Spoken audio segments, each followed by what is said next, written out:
25. And the tax break wars. Mark Carney is offering 1%. Pierre Poilievre is offering 15%. How are we going to pay for this? People say government cuts, tax increases. 1% decrease to pay, or 2% increase to pay for the 1% decrease. 6-month increase, and then we take the tax off. Yeah, right.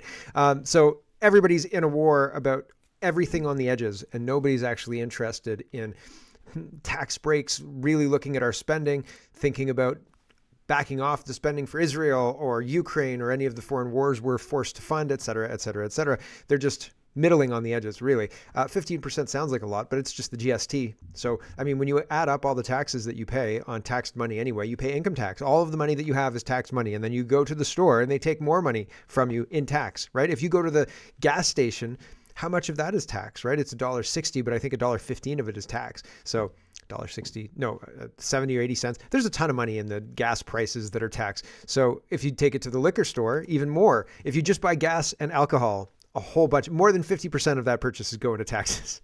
And it's insane because it's very expensive. Ezra gets a SuperPak. What? So all he had to do was register, and then his donations are uninhibited. And so we'll look at that at the end of the election series of tabs this morning, and there are a lot of those. Draconian censorship laws in the United Kingdom. We'll look at that closer to the end of the show. Danielle Smith wants the United States to back off on tariffs until after the election. It seems like Canada keeps coming up with excuse after excuse for a reason to not do the thing Donald Trump wants to do. And again, I have the whole comparison of the bad ex. Like, we seem like a bad ex. Like, you can't break up with me now. My birthday's next week. And you're like, oh my gosh. Like, okay, I got, like, we had that thing with my family, right? Like, you can't do that to me. It would destroy me. And it's like, oh, so we'll pretend for a week and then we're broken up after that. But if the tariffs remain off, most Canadians will be just fine with that. What do you think? Should Donald Trump and the tariffs wait until after the election, or does that help Poilievre, or does that help the Liberals, right? Does that help Carney? I don't know. So we'll see. And she's being accused of asking the United States to interfere in our election by not doing their tariffs. So that's kind of weird. Election has been called. Yes, indeed. And Mark Carney is went to the Governor General's office. People are responding to all of this. So there's lots to get to. Let's get to it. First, Leo Husaka, Senator Husaka, says, "May today be the beginning of the end of the lost Liberal decade. It's time to restore the promise of this great nation. It's time to put Canada first." So he's a Conservative senator. He's on board with Pierre Poilievre. And here is CPAC, and they say Prime Minister Carney visits Governor General Mary Simon to seek the dissolution of Parliament and launch a general election. So there's that happening yesterday. And then Mark Carney says, "I've just asked the Governor General to dissolve Parliament and call a federal election on April 28th. We need to build the strongest economy in the G7. They've had 10 years to do this, and they haven't done any of it. We need to deal with President Trump's tariffs. Canadians deserve a choice about who should lead that effort for our country." Mark Carney is probably the worst choice to do that. Sheila Gunn Reid says, "Mark Carney calls an election for April 28th. He's going to campaign on fixing all the things he was instrumental in breaking in this country. Let's see if Canadians reward him for 10 years of bad advice." Yep, that's pretty much it. Here's Kevin. He says, "April 28th election. Liberals won't campaign on their record, their disastrous economy, horrible immigration policies, the $500 billion in investment lost, a generation of kids can't afford a home or groceries, skyrocketing taxes. Nope, it's all about Donald Trump." Pathetic. It is pathetic. And here's Mark Carney calling the election and talking about Donald Trump, and we need to stand up to him, which is like, Donald Trump didn't cause the issues in Canada. Those were actually caused by Mark Carney and Justin Trudeau. Here we go. I'm asking for a strong, positive mandate from my fellow Canadians. I've just requested that the Governor General dissolve Parliament and call an election for April 28th. And she has agreed. We are facing the most significant crisis of our lifetimes because of President Trump's unjustified trade actions and his threats to our sovereignty. Our response must be to build a strong economy and a more secure Canada. President Trump claims that Canada isn't a real country. He wants to break us so America can own us. Claiming that we're not a real country, is that his strategy to break us? the whole thing, he claims that we're not a real country. You usually follow that up with, of course we're a real country, blah, blah, blah, blah, blah. Here are reasons why we're a real country. We're important on the world stage for this reason and that reason and so on and so forth. But they can't actually really respond to Donald Trump because a couple of things are true. Donald Trump is correct that the United States are our biggest customer. And without the United States, if the United States said, we're building our own cars, we're using our own energy, Canada would be 9 times, we'd be screwed. We'd be very, very screwed. And it would take time to diversify our ability to bring our product to market to get money from other places that aren't the United States. And we didn't have to wait for Donald Trump to do that, to do what he's doing now in order to diversify our stuff away. We could have been selling LNG to the Germans years ago, but Trudeau said that there was no business case for this. And so we have sat around, done nothing, bilked off of the United States for defense, at the very least. People say Trump's wrong about the trade deficit. I don't know the details, and I'm not a money guy, and I don't really want to get into the details of it. The fact is, the ask that Donald Trump made of Canada, a close ally, is not an insulting ask, nor is it a big deal. I don't think. It probably would benefit us to stop the drugs and stop the crime and the illegals. And instead of doing what he asked, we're going to a full-blown trade war and making Trump the boogeyman and saying he's trying to break us so he can own us. It doesn't sound like that. It doesn't sound like that. And Danielle Smith saying, hey man, can you, hold off that whole thing until we're done this election? It seems dishonest for everybody to be making Trump the boogeyman and ignoring all of the damage done by the policies of these liberals who are trying to brush it under the rug and say, look at that bad guy over there. He's very orange and bad. And it's ridiculous. It's ridiculous. Scott Moe is weighing in on this. He says the federal election campaign is now on. Over the next 37 days, I hope every Canadian will have a close look at which party has the best plan for defending, strengthening, and growing the economy in every part of Canada. Team Canada can't mean sacrificing one region's economy to defend another. That may be a recipe for short-term political gain, but it will be a long-term disaster for Canada's economy and the unity of our nation. This is an extremely important election. Choose wisely, he says. Yeah. Yes. Accurate. Kirk says, I was wondering about this video because I have no idea about some of the things they're talking about, so I decided to show it to a few people at a get-together. This is the Mark Carney elbows up thing with Mike Myers, right? And he says, I showed it to a couple of people kind in their early 20s, and neither of them even knew who these people are or any of the stuff they've been bringing up. Who are Casey and Finnegan? Who's Mike Myers? Why is he so blonde? Like it looks like a bad dye job. Showed it to an immigrant citizen who has been here for 10 years, and the answers were largely the same. This demographic is double-digit of voters now. It's just 2 old men who left Canada for a better opportunity, romanticizing about a Canada that is long gone, and that they are too tone-deaf and insulated from the reality that is for 99% of Canadians. Both of them will turn around and leave Canada the first opportunity they get. Does Ignatieff still live in Canada? I don't think he does. I really don't think he does. Here's Mike Myers, and he's talking about how much he loves. Mike Myers is the blonde guy, the blonde idiot here. He's talking about how much he loves being American in this clip. Mike Myers gets emotional about being American. Nearly in tears, he says he's becoming American means everything to him. So 51st state? Mike Myers, elbows up, 51st state. Look, he's got his elbows up here, 51st state. I love Washington, D.C. I mean, oh my God. Fascinating. It's a great I'm an American citizen now, gratefully so. I gave him a speech about what a great country this is and what a privilege it is to be in this country. Some pretty strong ideals that my British parents, growing up in Canada, and my now American citizenship stand for. I don't take it lightly at all. It's a very, very important thing to me. I love Washington, D.C. I mean, interestingly, I just want to mention it. The X stream has now removed the number of streamers that are viewing my stream. So before I had numbers, and now no numbers. Like even a few minutes ago on the stream, I had numbers. Oh, it's back. Okay, it's back. Weird. Very, very strange happenings on the stream. Anyway, Mike Myers loves America, loves being a part of America, et cetera, et cetera. Mark Carney said, "Do you remember Mr. Dressup?" And Lisa says, "Who could forget Mr. Dressup? He just left the Prime Minister's office, right? That blackface guy, right? That guy who wore blackface and was the Prime Minister of Canada? That Mr. Dressup? Is that what you're talking about?" Because the kids don't get it. The kids don't know the references that Mark Carney and Mike Myers were making. And they don't know who Mark Carney is or Mike Myers, and they don't care. They care that they can't afford a house, right? And Mr. Dressup is the idiot who just got booted from office because he's an idiot. Anti-Taxer says Mark Carney already has protesters attending his campaign rallies. These are Newfoundland fish harvesters. The police had to lock the doors. So Newfoundland fish harvesters wanted to come and talk to Mark Carney, and he locked the doors on them. Here we go. I don't think so. Buzzers, no, we're not going to open the door anymore. No. Okay, not for anybody, because we're starting to go for the main entrance there now. If we have one of the delegates in there now, there might be 20 Russians in 20? Yeah, definitely. So, They're saying we're not opening the door for anybody now.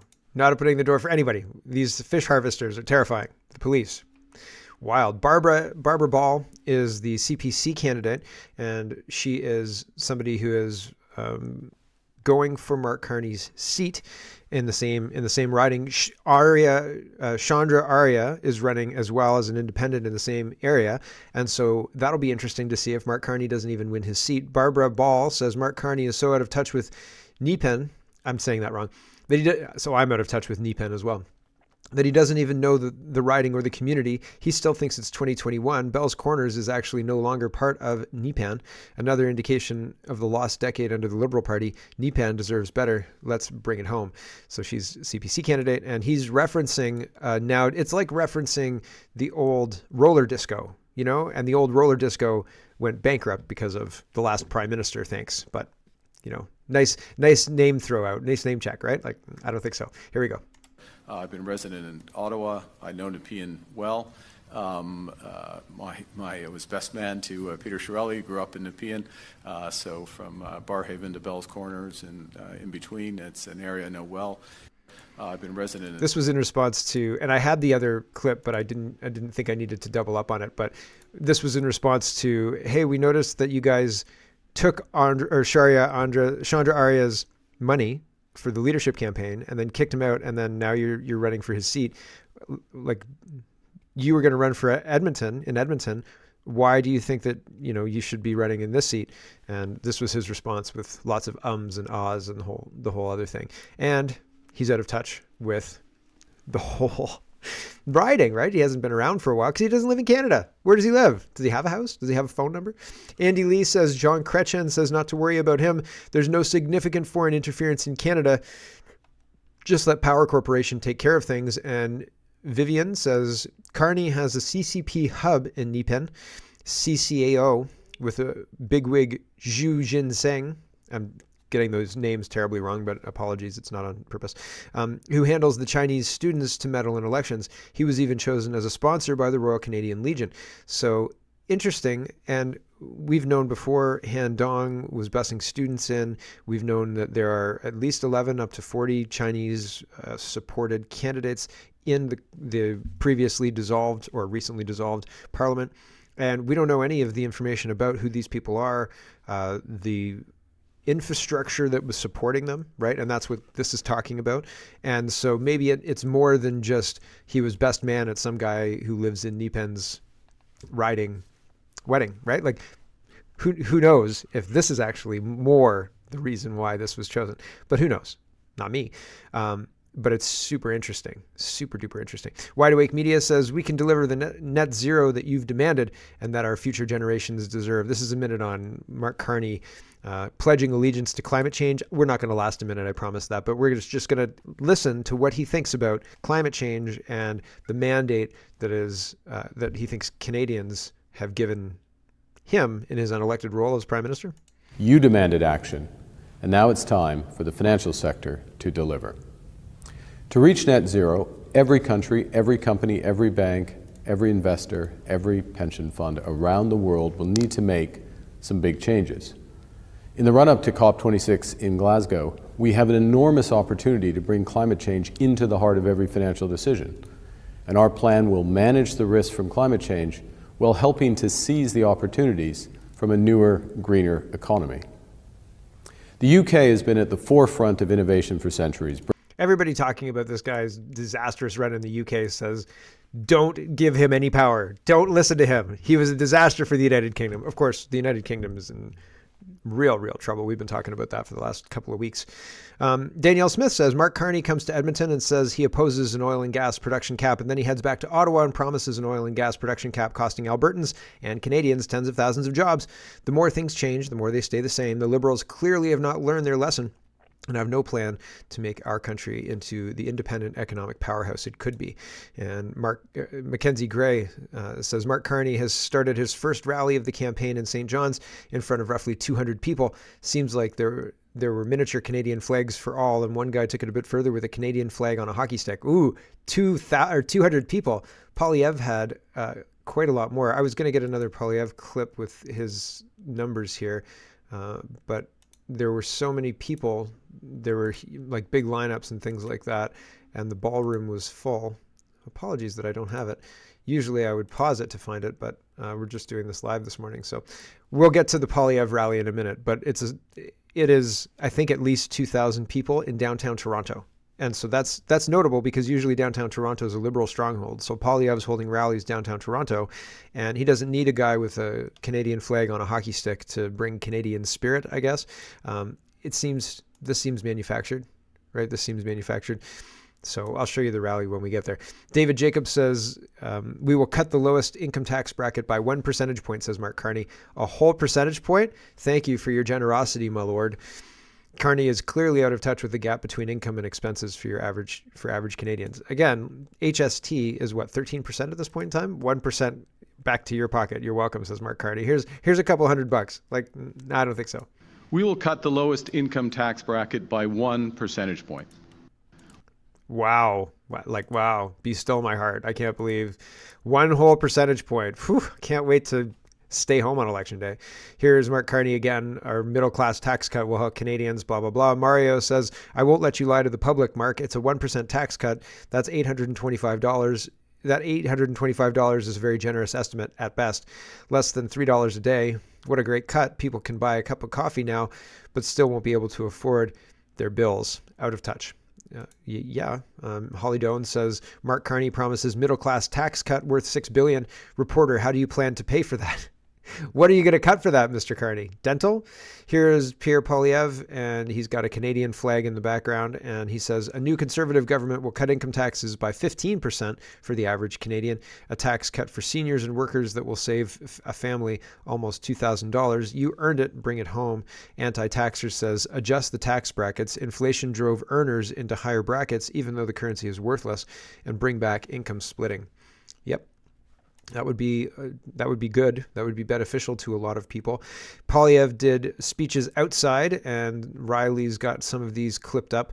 And this was talking about immigration and talking about the Century Initiative specifically. Here we go. We'll cap immigration and stop the radical Century Initiative, which seeks to almost triple our population to 100 million people. A crazy idea still endorsed by Liberals and their top advisors. That will end when I am Prime Minister. We will also keep fraudsters, and criminals out of our country, and we will crack down on bogus claims. On immigration, like everything else, we will put Canada first for a change. We'll see. We'll see. Maybe. Here's Mark Nixon. Danielle Smith says, Conservatives, I just want to show you that Polyev is practicing press conferences. He's asking his team to get him off message, and he's practicing staying on message. He's one of the best I've ever seen at staying on message. There's bait type questions, like how much do you hate Donald Trump on a scale of 1 to 10? Do you hate Donald Trump 10.5? How about 11? How about 12? Right? So they want people. Charlie Angus will walk through that door. Most politicians will walk through that door because they don't understand. They're not talking to the journalist. They're talking to the broader audience, right? And so Polyev is practiced at staying on message. And this is an example of that. He pivots right away. And I think one of the things that he's trying to do is maybe salvage a relationship with Trump, although Trump has already noticed that he's not a MAGA guy. So like that'll be interesting to see how it all plays out. But he seems to be trying to protect that now in his responses. Watch, you'll see the pivot right away. The question is basically, how much do you hate Trump? Do you respect Trump? Right? And he pivots immediately. He does not fall for it. And it's not easy. Honestly, it's not easy. Danielle Smith, Alberta Premier Danielle Smith, has asked the U.S. administration to hold off any further action because it benefits the Liberals politically right now, and says that your direction would be more in sync with the U.S. administration's direction. Do you think her comments are appropriate, and what is your response to them? Well, my response is that the President has said that he thinks it would be easier to deal with a Liberal, and with good reason. The Liberals have weakened our country. They've blocked resource projects, raised taxes, driving our jobs south into the hands of... Sorry, that one was Danielle Smith supports Donald Trump and Donald Trump supports Mark Carney. What are your words to Danielle Smith? This one's, and it's the same thing. Like he didn't get caught up in the trap. And this is the same one. This is the one with, do you respect Donald Trump? And he doesn't fall for this trap either. Do you respect Donald Trump? I respect the office of the President of the United States, and we have to show respect to other world leaders. The bottom line is the Americans buy 75% of our goods. So whoever's the prime minister is going to have to, at some point, deal with President Trump. He was only elected a short time ago. He's going to be around for 4 more years. You can be respectful and firm, and I believe we have to be both. I will insist the President recognize the independence and sovereignty of Canada. I will insist that he stop tariffing our nation. And at the same time, I will strengthen our country so that we can be capable of standing on our own 2 feet and standing up to the Americans where and when necessary. That's what it means when I say, let's put Canada first for a change. Again, I don't know how we need to stand up to the Americans. We've done this to ourselves. We put ourselves in a situation where 75% goods are being sold to the Americans. We did that, not anybody else. The Americans took our stuff and they said, you'll give us oil at a huge discount and we can refine it and resell it, and you're cool with that? We said, yeah, we'd love to do that. And so like, we did this to ourselves. It wasn't the Americans who forced us. And if you have a politician, as I've said over and over again, I want the straightest line back to sane leadership, accountable leadership. And I mean, we haven't had accountable leadership for a while, but local leadership. I don't want the United Nations. I don't want the Paris Accords. I don't want carbon taxes. I don't want the WHO. I don't want any of that stuff. And I fear that he's going to keep all of that stuff, the WHO, the Paris Accord, all that stuff. He's going to niggle on the sidelines again, 15% tax cut. We're going to axe the carbon tax, but we're going to have emission reductions in different ways to achieve the Paris Accord. And we don't need that. We need to be uninhibited by that. We need to get our energy to market, and we need to sell it, and we need to make Canada an economic powerhouse. And we can do that because we have products to do that. And in the way are bad laws and policies that he would be in charge of getting rid of. And if he's not willing to get rid of the Paris Accords, then we're not going to enrich our natural resources. And so it's weasel words unless he's explicit about that kind of stuff, right? And I hope that he is. It sounds like he wants to, but I don't know that we have I don't know that we're actually going to move forward, because it sounds like we're just talking about a tax and we're not talking about the whole program. And because if we get rid of the whole program, imagine how rich Canada will be. Imagine how cheap energy could be, right? We'd have pipelines east and west. Gas would be 70 cents a liter, right? Or less, right? And we could do it, but we don't have the vision for that. And I mean, they're promising 15% tax cuts. That sounds good as a start. Let's audit Global Affairs Canada, right? Full public audit of Global Affairs Canada, nothing less would be acceptable. Thank you very much. And then we'll talk about how much of a tax cut we need. After we cut out all the foreign aid, after we cut out all the waste, after we cut out all the waste in the government, after we cut out paying for drugs, right? Then we'll talk about how much of a tax cut we need, because I think it's a damn sight higher than 15%. So, right, I'm itchy with this. It doesn't go near far enough. And I think that we have people are hungry for somebody who's willing to stand up for them and do what? Visionary things. And I don't hear visionary. A 15% tax cut isn't visionary. It's just not. Brett says Polyev adds standing up to Donald Trump to his list of slogans. I don't think we need to stand up to Donald Trump. I think we did this to ourselves, and we have to own that. And like, the sooner we're honest with ourselves that we did this to ourselves, and we could enrich our own country if we just decided to do it and stop mandating through laws that we don't. This is our fault, not Donald Trump's fault. And so standing up to Donald Trump, useless, wasted opportunity. Oh, here's the inside rally. Okay. Brian Lilly says, here's another view from inside the room at Polyev's rally in Toronto. So there's a site more than 200 people there, right? There's 200 people in just that back corner. So that's a lot of people, standing room only, it looks like. Somebody says, what? Randy Hillier, says, what is Pierre Poilievre wearing? What's wrong with the puffy shirt? You don't like the puffy shirt? Andrew Lawton there. You think Andrew Lawton's going to get elected? I hope so. He seems to be genuine. He wants it, and he wants it to, I think, to help out. I don't think he's an ideologue other than like a conservative ideologue. Anyway, if it has to be somebody in the riding, I hope it goes to Andrew Lawton. Anyway, Comfort Sakoma says, I'm concerned about Poilievre's campaign strategy, not because mainstream media is telling me to be, but because I've noticed that unless you actively seek out his content, you're unlikely to come across it. I haven't seen him on podcasts, only on social media, which isn't enough. He can't rely on mainstream media to share his message, so why isn't there a more aggressive independent media campaign? Why aren't they engaging with leaders of community organizations like the presidents of cultural associations, set up small town halls across the country? I find myself explaining his vision and platform to people every day, and they keep asking me, where did you hear that? If anyone's reading this knows Poilievre and the campaign, please encourage him to get in front of the people. And so I'm just saying as well, this is not an endorsement of Andrew Lawton. I know nothing about the riding or anything to that effect. It just seems like we're going to get swept, and I think the elections are rigged, and sometimes they just pick conservative, and it's all going to go conservative. Who knows? Anyway, moving on.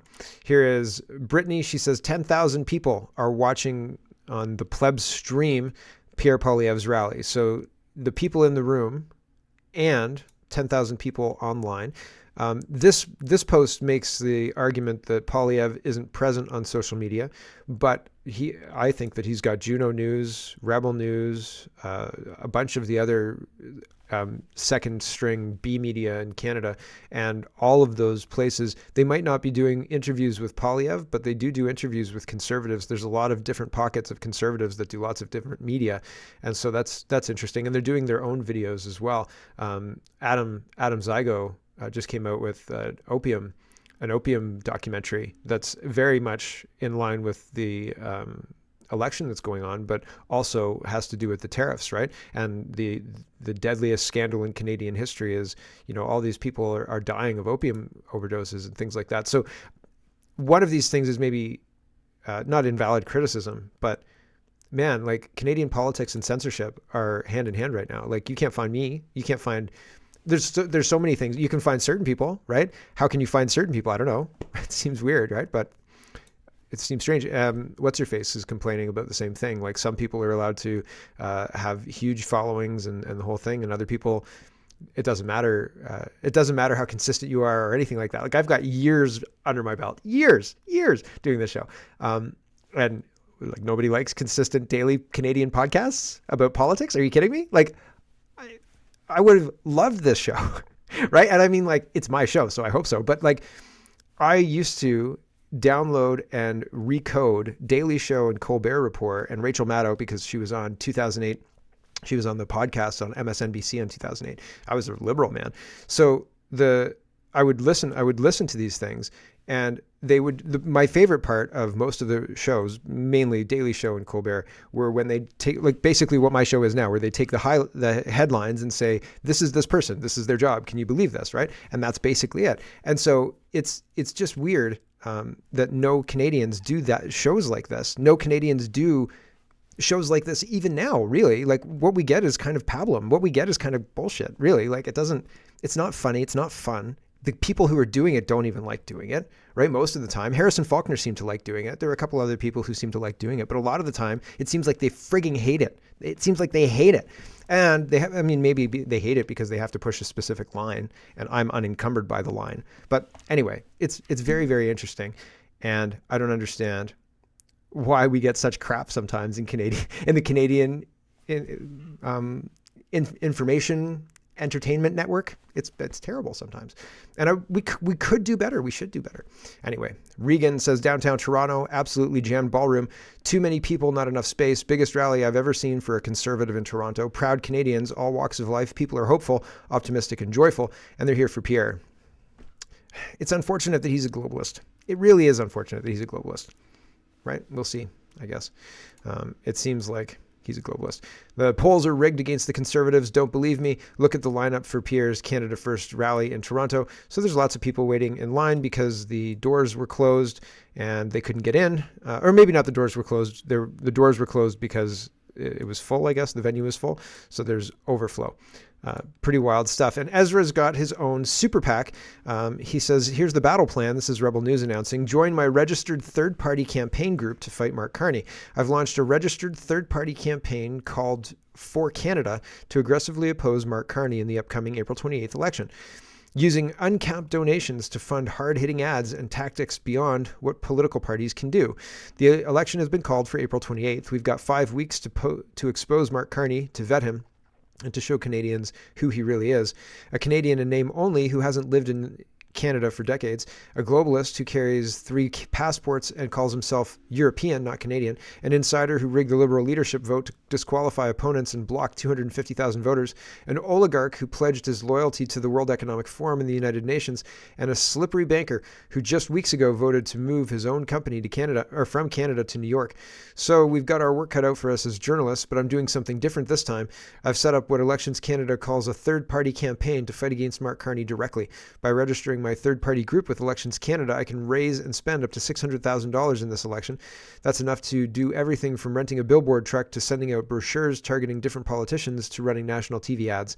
And the amazing thing about a third-party campaign, I've discovered, is that unlike political parties, there's no limit to how much people can donate to it.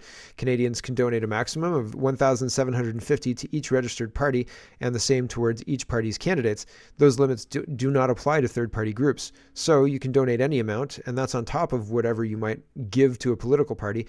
There's going to be a lot of ads out there, including from the Conservative Party. I have no interest in simply repeating their messages. I plan to use my third-party group to go further and harder than anything the Conservatives would do, including talking about the things the Conservatives might be squeamish about. For example, Mark Carney's close family ties with Ghislaine Maxwell, Jeffrey Epstein's sex trafficker.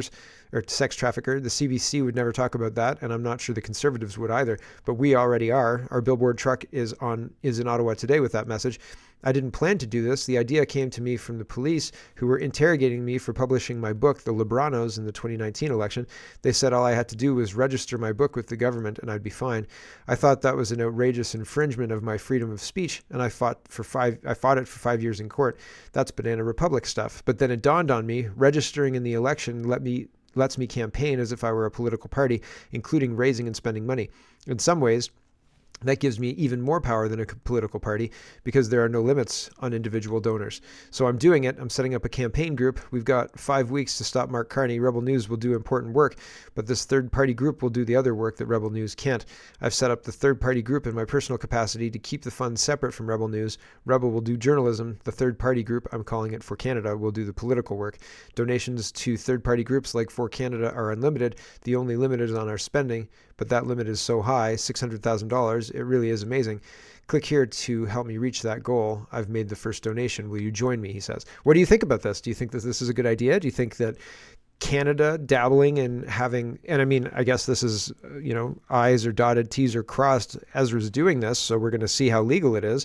Do you think this is a good idea? Do you think that this is going to lead to a preferential election outcome this time? What about next time, right? If this kind of stuff is allowed, then more money in politics and less money or less value on your individual vote, your speech, right? If dollars are speech, you have fewer dollars than Ezra and his SuperPak, right? And goodness, it feels like a baby SuperPak, but very concerning if you ask me. So everybody on the stream, I've got to say goodbye. So we're going to go over to the paid shows, but thanks for watching, everybody. And we'll catch you tomorrow.